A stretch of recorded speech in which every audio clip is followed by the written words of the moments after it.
पूर्व मंत्री संपत सिंह ने आज फिर से अपनी पुरानी पार्टी इनेलो में वापसी की। इनेलो ज्वाइन करने के बाद संपत सिंह ने हरियाणा न्यूज से खास बातचीत की। इस दौरान उन्होंने कांग्रेस पर कई गंभीर आरोप लगाए। उन्होंने कहा कि कांग्रेस पार्टी एक व्यक्तिगत पार्टी बनकर रह गई है। यहां तक कि उन्होंने कांग्रेस के नेताओं पर खुद वोट काटने का भी आरोप लगाया है। आज फिर से संपत सिंह ने अपना इनेलो का दामन जो है थामा है और इस वक्त हमारे साथ मौजूद हैं। तमाम जानकारी लेते हैं। सर, आज फिर ज्वाइन किया है इनेलो, क्या कहेंगे, क्या संदेश जनता को देना चाहेंगे?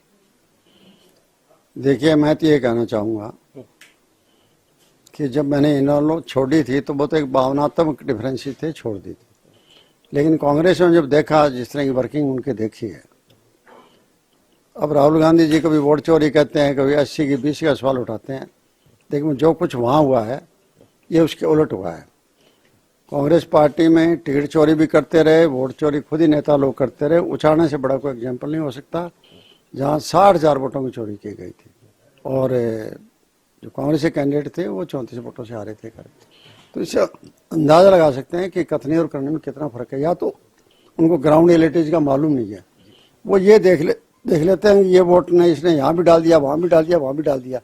अब क्या पता किसने डाल दिया, किसने नहीं डाल दिया, उससे क्या करना चाहते हो आप करके? बहुत ऐसे आप कहते हो कि हम बहुत कम वोटों से कई जगह हारे हैं। कभी वोटों का डिस्ट्रीब्यूशन होता है क्या कोई? आप 1 लाख से हार जाओ और बाकी जगह कहीं 34 से हार जाओ तो वो वोट वहाँ मिल जाएंगे आपको। मतलब ये बातें जो है ना, कोई जचने वाली बातें नहीं है। अगर चोरी की है तो खुद कांग्रेस पार्टी ने चोरी की है। पहले बात तो मेरे साथ चोरी करी। जब 2009 में मैं आ गया तो मेरे आने से उनको कई सीटें मिल गई।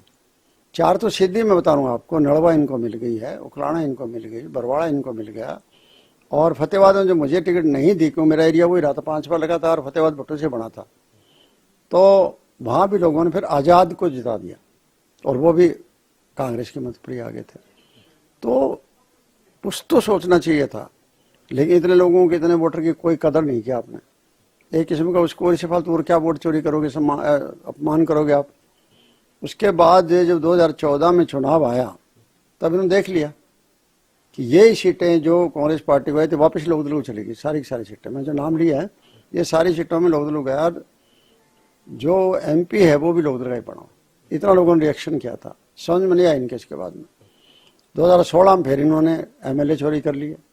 राज्यसभा का चुनाव आ रहा था, फिर वहाँ कोई गड़बड़ कर दिया आपने, MLA के वोट कैंसिल करवा दिए।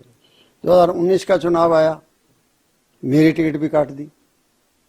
चलो मेरी काट देते, कोई बात नहीं थी, लेकिन वहाँ कांग्रेस का कैंडिडेट जीत तो जीता वहाँ BJP का। इसी तरह बहुत जगह इनको यकीन नहीं था कि 31 सीट आज नहीं सर, महाराज की यकीन था हमें तो कोई राज आएगा। ये कह रहे थे कि वो अपने अहमद पटेल जी के साथ एक वीडियो वायरल भी हुआ था इनका चुनाव के बाद में, वोट पड़ने के बाद, कितनी सीट आएगी, बोले ये 14-15 आ जाएगी। मतलब ये भाषा थी इनकी। इसका मतलब आपको समझ में नहीं आ, राजनीति के बारे में आपको ज्ञान ही नहीं है कोई चीज़ का आपको।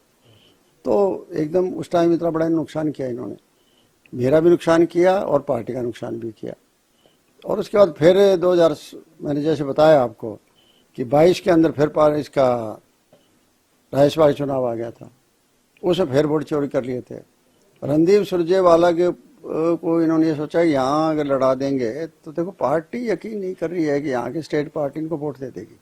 उनको जयपुर भेज दिया और यहाँ कौन ले आए, पार्टी के ट्रेजरर ले आए, बहुत बड़े आदमी थे, माखन, अजय माखन, उनको हरा दिया। वोट थे उनको हरा दिया। तो कौन कर रहा है वोट चोरी? आप SC-BC की बात करते हो, 2019 में आप पोजिशन लीडर बन गए, आपके 31 MLA थे। और उसके बाद चुनाव में जैसे लोकसभा का पहले चुनाव हुआ तो सारी सीटें हार गई थी कांग्रेस। तो मजबूती देनी चाहिए थी, सीट राज्यसभा खाली हुई, एक सीट को आराम से आप राज्यसभा मेंबर बना सकते थे। उस टाइम फिर ये समीकरण देखना चाहिए था ना, SC-BC का समीकरण देखना चाहिए था। कुमारी शैलजा से बड़ी कोई नेता नहीं कांग्रेस पार्टी में। SC-BC को अगर आप करेंगे, गरीब आदमी करेंगे, चाहे गरीब किसान है, चाहे मजदूर है, जो भी है, हर वर्ग के साथ वो जुड़ी हुई है। उनकी टाल करके या किसी BC को कैंडिडेट को, जैसे कैप्टन अजय सिंह भी थे, उसको दे देते आप, लेकिन उनको नहीं दिया, अपने बेटे को दे दिया। भाई अरे अपोजिशन लीडर भी आप और आपका बेटा ही लोकसभा, फायदा किसको हुआ? वोटों को क्या फायदा हुआ कांग्रेस को? आपको घर को फायदा तो हो गया, लेकिन कांग्रेस को क्या फायदा हुआ? इसका मतलब आप में कांग्रेस को तो आप धोखा दे रहे थे, कांग्रेस को नहीं दे रहे। और उसके बाद जब 2024 के चुनाव आए तो एमपी की जो टिकट बटी थी उसमें भी जैसे श्रुति चौधरी की जी काटती टिकट और मजाक करा उनके पल्ले क्या है क्या, और वो सीट हार गए। और उधर से कैप्टन अजय यादव की काट दी गुड़गांव से कि एक अहिर इधर लड़ा दिया तो वहाँ इनकी जरूरत नहीं है, राज बब्बर जी को लिया है। मेरे अच्छे दोस्त रहे राज बब्बर जी भी, लेकिन उनका वहाँ कोई लेना देना तो नहीं था ना, वो तो कैपेबल तो अजय सिंह ही थे, यादव थे, उनकी टिकट नहीं दी। क्या हुआ? वोट चोरी हुई कि नहीं हुई वोट चोरी?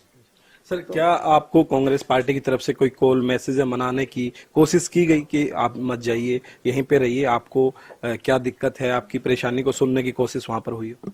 नहीं, ये तो बहुत बार हम सुना चुके हैं उनको, इनका तो कभी कोई इस तरह का कोई नहीं कह सकते कोई रिलायबल कोई रिप्लाई आया हो। हाँ, मैंने इस्तीफा देने के बाद काफ़ी लोगों के पास टेलीफोन आए थे, काफ़ी लोगों ने तो बल्कि कांग्रेस के लोग सीनियर लोग उन्हें बधाई भी दी और कईयों ने पीड़ा महसूस करी। जो मैंने बात मेरी उनसे हुई तो वो पीड़ा महसूस कर रहे थे कि हाँ ये आपके साथ अच्छा नहीं हुआ, इतने सीनियर आदमी को इन्होंने ऐसे कर दिया, ये पार्टी के लिए बहुत बड़ा नुकसान होगा। जो चिंतन करने वाले लोग तो हैं, और कुछ ऐसे भी लोग थे जो पार्टी के शुभचिंतक थे कि भाई अच्छा किया आपने ये कहा, आपका बढ़िया फैसला है। राव नरेंद्र जी यादव का आया था और उन्होंने कहा जी मैंने तो ज्वाइन किया एज अध्यक्ष और आप छोड़ गए तो मेरे पर लगेगा इल्जाम। मैंने कहा ना, आप पर नहीं लगेगा, आपसे मुझे कोई एतराज़ नहीं, 1% की कोई नाराजगी नहीं आपसे करेगा। मुझे तो इस बात की है कि साल भर के बाद उसी घर के अंदर कांग्रेस जाके फिर कैद होगी तो हम क्या उम्मीद करें वहाँ से? कोई उम्मीद नहीं कर सकते वहाँ से। बड़े फिर कहने लगे जी कोई गुंजाइश हो 1% ही तो मैं ऊपर बात करूँ पार्टी में, तो किससे करोगे?